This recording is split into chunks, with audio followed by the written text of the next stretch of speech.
Today we have with us Joe Cussick. He recently had an article in Purebred Pigeon magazine about a display that he sets up at the fair with pigeons in it, promoting the hobby. We're going to talk about that today. So, Joe, thanks for coming on and talking with us. You bet. Before we get into this whole thing, what's your own background with pigeons?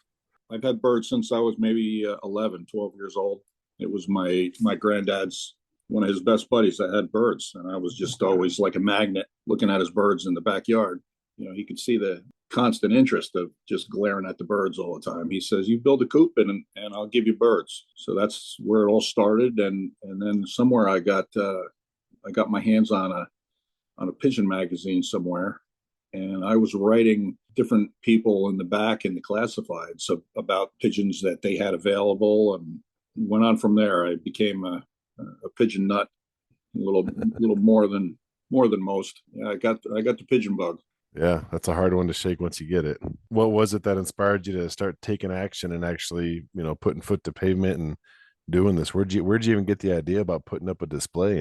I'm about a half an hour away from my local fairgrounds in Rhinebeck, New York. It's a really huge fairgrounds that promotes a lot for agricultural and 4-H. In there is a local gun club that has a piece of property in there in the fairgrounds. They have like an animal exhibit, critters and stuff. They have snakes and other reptiles and things like that. I approached them one time about putting some pigeons in one of their pens. And at the time, I was friends with some of the club members, and the president, who I became really good friends with over the years, he says, "Oh, you just caught me at a good time. We're in transition of building a new shed in where their exhibit is. They had like a tool shed." He says, "If this works for you, you might be able to do something with this." And it was like a 4x8 tool shed, and that I ended up using that. I spun it around on its side, and I cut the whole side out of it to make like a big observation window, and I built the interior to make like a mock-up pigeon loft so that people could look inside and see the simplicity of the hobby. Simple nest boxes and perches and running boards, grit and water and feed. It's worked like a charm. It's been a huge hit. I've been there about 20 years now. Oh, wow. So you've actually been doing that for 20 years, putting the display up and everything, huh?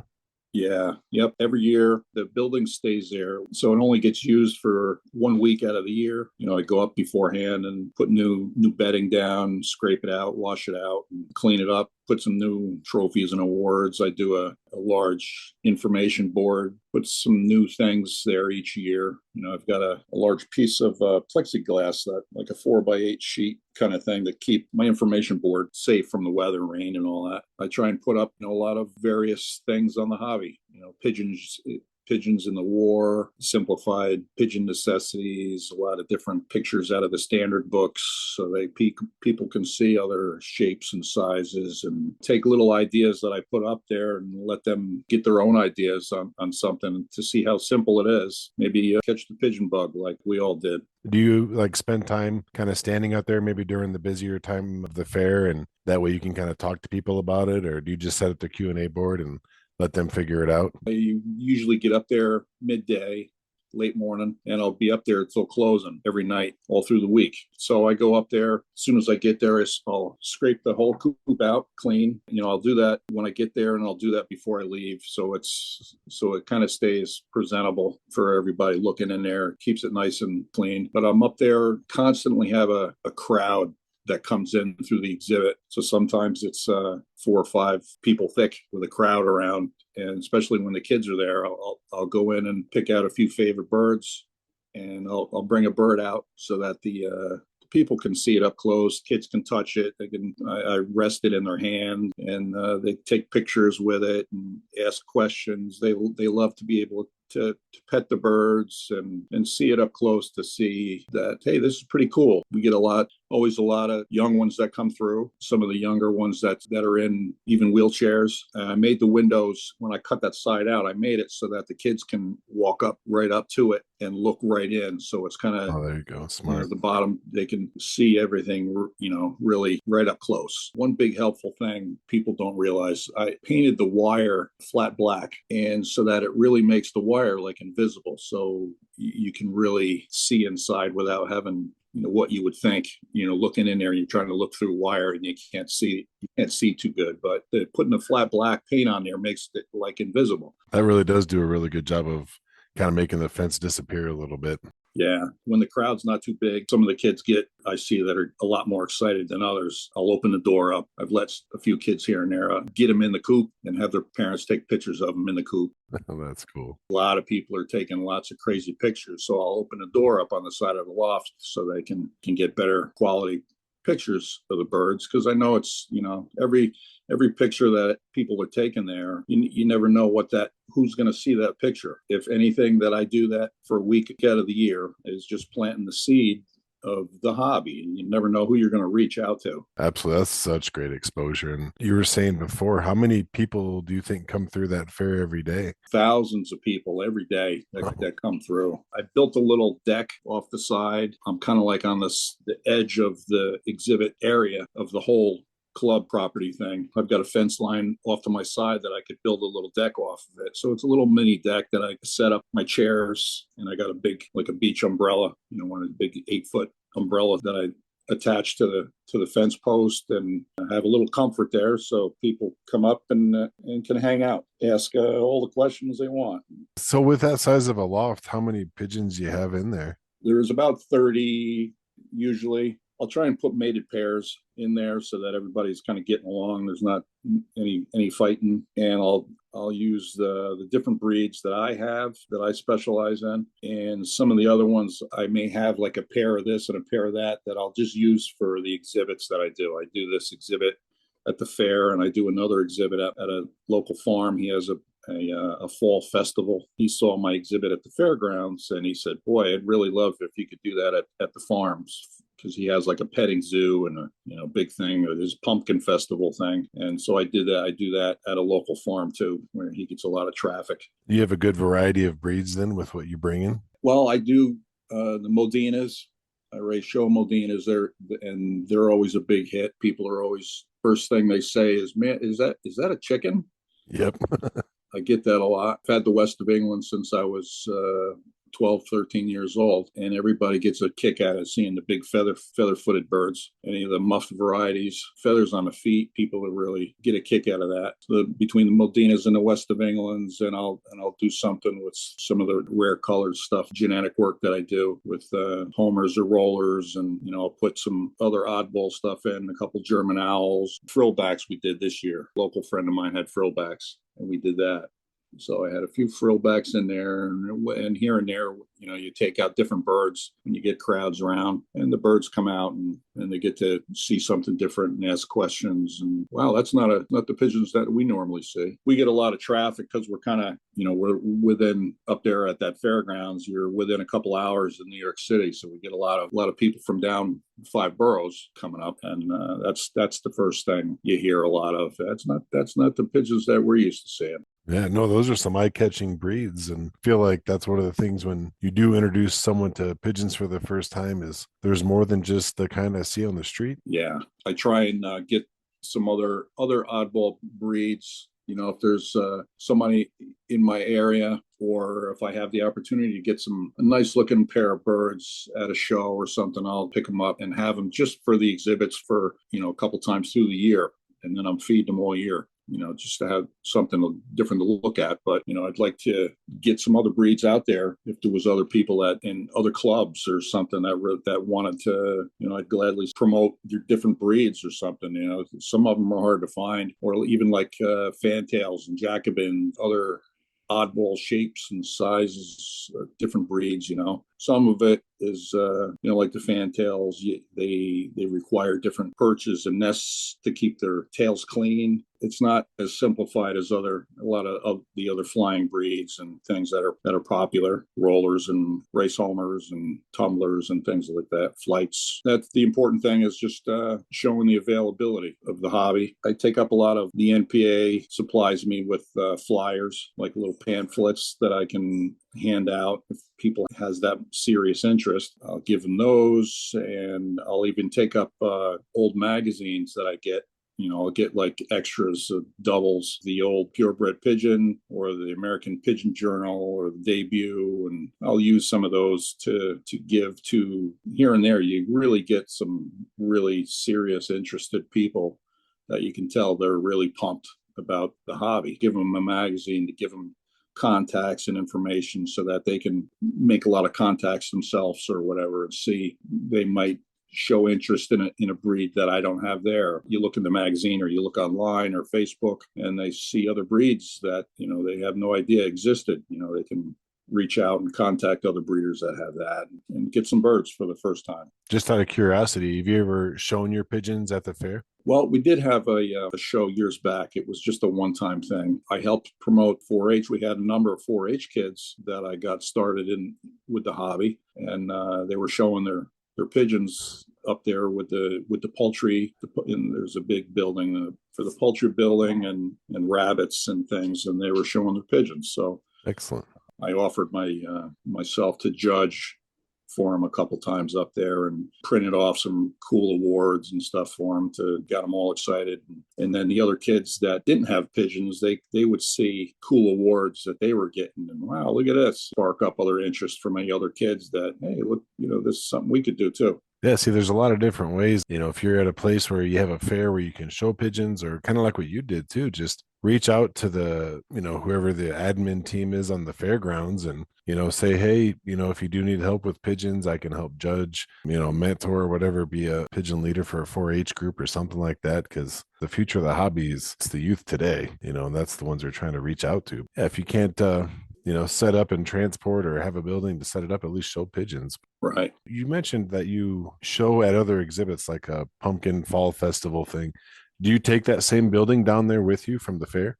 No, the other ones, they built a cage, a smaller thing that's just got some running boards and stuff in there. And I'll take down 15, 20 birds that are in that. And then I've got some poster board thing down there that says something about show pigeons and my name and pictures and information about the hobby with my contact, my email on there. So somebody sees something on there and stirs up interest, they can get a hold of me. And I do that all the time for, at the fair. That's the man that got me going. He told me, you build a loft and come back and see me and I'll send you home with some birds. So that's what I tell people at the fair, and you get something safe and secure for your birds and come back and see me and I'll send you home with some birds. It's worked really well. And people of all ages that, show the interest. Some people that are already retired that come back and see me. Some of the seniors that I get to see at the fair, they come through and they're shocked to see, wow, I didn't think this was still a popular thing. They had, some seniors that had birds in their younger years, and it really stirs up a flame inside them to see the birds again. Every day it's something new at the thing. You never know who you're going to really touch. Doing something like that, making somebody's day, it makes it worth me, taking the time and doing what I do there. It makes it worthwhile. So you've been doing that for, what'd you say, 20 years? Yeah. We go up and snazz it up every year, and it's there. People come year after year. You see people and kids growing up, they always make the rounds and come back to see what birds you brought this year, see if there's something different. And all that time, is there any kind of interaction or any memorable experience that's happened over there? It's always the kids. A lot of the kids that come back, you really make a mental impact on them. Here and there, there's kids that come up in wheelchairs and stuff and bring birds out so that you can put them in their lap and let them touch them and see up close. And watching kids light up it makes your day. So many people over the years, my wife will make up business cards for me. I'll give them out sparingly to people that are really, really pumped up about it. And you can tell that the ones that are really serious, that I'll give them magazines and stuff to leave with. Some of those people that come back to see you, they'll come back, they come to the house and they see my different style lofts for the different breeds and things like that. Some of those people that go through year after year that you may see them at the shows. You become a mentor for them to, answer questions on breeding and medicine and flying if they want to fly birds. What goes around comes around kind of thing. A lot of people in the world have the mentality of what's in it for me. Most people in the hobby they light up when they see kids having interest about the hobby.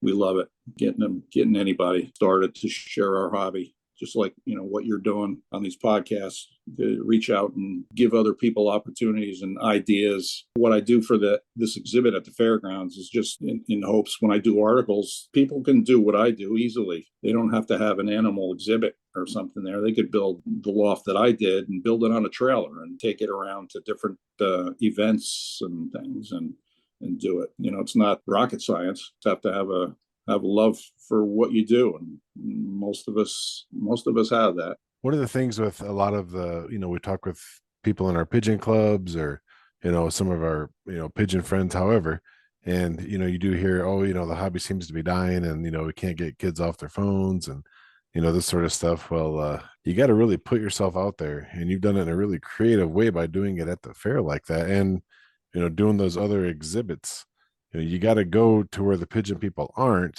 That's how you can really expose them to that sort of stuff. Right. One of the things we recently did was with our state pigeon club is we've always done it. We've hosted them at people's homes, and they used to do it back in the day. They used to do it at parks, but one of the parks was like, oh, you can't buy and sell pigeons, so they stopped doing it. But so we were just doing a young bird show, no buying or selling. And, we had, there's groups of kids, hanging out at the park, and they'd walk up and, oh, what is that? And then they'd, like, hey, actually, there's Modina's there. And same thing, that looks like a chicken. And, they just, you put yourself in a position, in a place where anybody can approach you. And that's, man, at a fair, especially, like, you're talking so many people are coming through. That's tremendous. I mean, for sure, that's planting a lot of seeds there.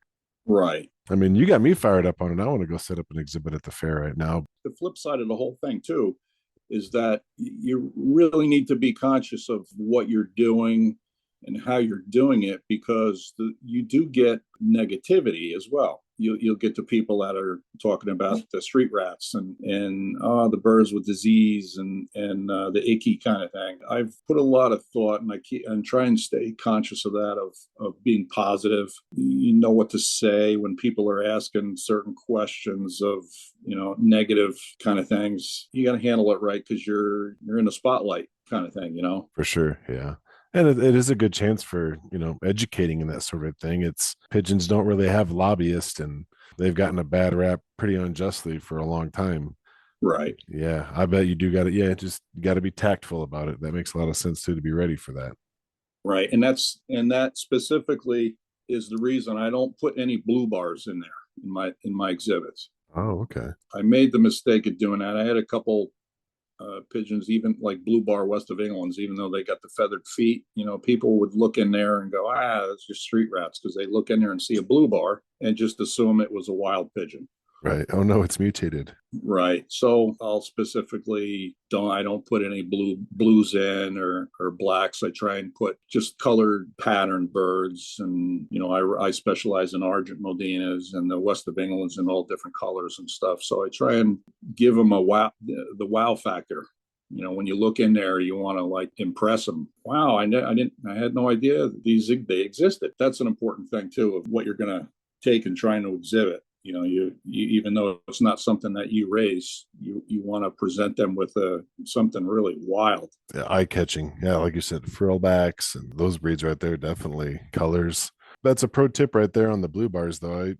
You could probably just avoid a lot of discussions just by not having those in there. And you got so many more to pick from that you're not really cutting it out too much.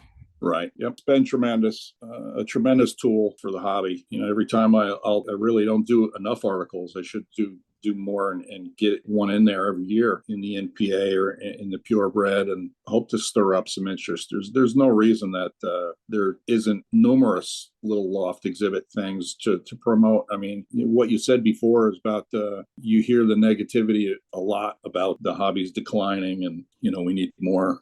It's all the seniors are passing away, and there's not that many people replacing them in the hobby and all that. People will complain, but they won't do anything about it. And this is one thing that those people could do, or help someone else do it in their area. Just do your little part of promoting in your area, and you never know what you're going to spark up. Plant the seeds around in your area. Those seeds might not sprout, for a year or two, but everybody remembers it. You're making memories a lot of times for, every year. Every people of all ages are coming through, and the excitement that they leave with is tremendous. You talk to these older pigeon fanciers and, hey, what got you started in the hobby? And, it can really just be the smallest, interaction the first time they've been exposed to that world. Clicks, and yeah, they might go through, high school and everything else and not think about it and then get into it later, or it might just set them on fire right then and there. But doesn't necessarily have to be like, oh, my dad raised pigeons, his dad raised pigeons. It's, you get out there with it, and yeah, you never know. At least you're doing your part. And people, yeah, just reach out to the people who run the fairgrounds. And anyway, if you can help a 4-H out with pigeons and grow that side of it, if you can, maybe they might have an extra exhibit that, kind of like how Joe's done here, and modify it into a loft. Which, by the way, like I'll put a picture of your loft up on our Facebook page, because it is a really nice looking loft. How you got the board there, so you're looking at it, you got the board on the one side, then you got this really nice big open area. That's really smart how you made it low enough for kids to look in. It's a big part of your demographic, I'm assuming. Yeah, that was the important thing, for to make it low so that they can walk right up to it and look right in there and see up close and get excited. You never know who you're reaching. You never know who's going to come back to see you doing it, because it's a cool thing to do. Hopefully you stir something up and other people see the interest in it. I'm trying to do my part. My wife has mentioned several times that, boy, she'll see how stressful it can be, where you're there up till closing, and then you go home and crash, and you get up and you feed the birds and you get ready to go up there again, and you do that all week. It's been a little bit rougher for me. I'm retired now, because I had a sealant come down on me, and I've got a brain injury, so it's been more trying for me. It takes me a while to get going in the morning. It makes it worth it. Each day, or even through the week, of a whole week up there, it might be just a couple different conversations or interactions that you've had with somebody that really made that week at the fair worth it. And it was, it really, some things will really get you excited that, man, I'm glad I was there for that guy this year, or those kids, or that mom that came up with the 2 or 3 kids that are, they got an empty chicken loft, and they're going to have their own pigeons in their loft now. If I wasn't there for them to see, you want to stir them kids up. Sometimes you don't know what to expect. You don't know what's going to hit you. It's always worth it. I commend you for what you're doing and everything that you're doing for the hobby and what you've been doing. That's really tremendous. And I really hope that some of the listeners can, really get some inspiration from this and, do some stuff in their own local areas as well. Yeah, thank you. Thanks for coming on and sharing your experiences with us and setting the fire on all of us pigeon fanciers, Joe. Absolutely. I appreciate you doing this.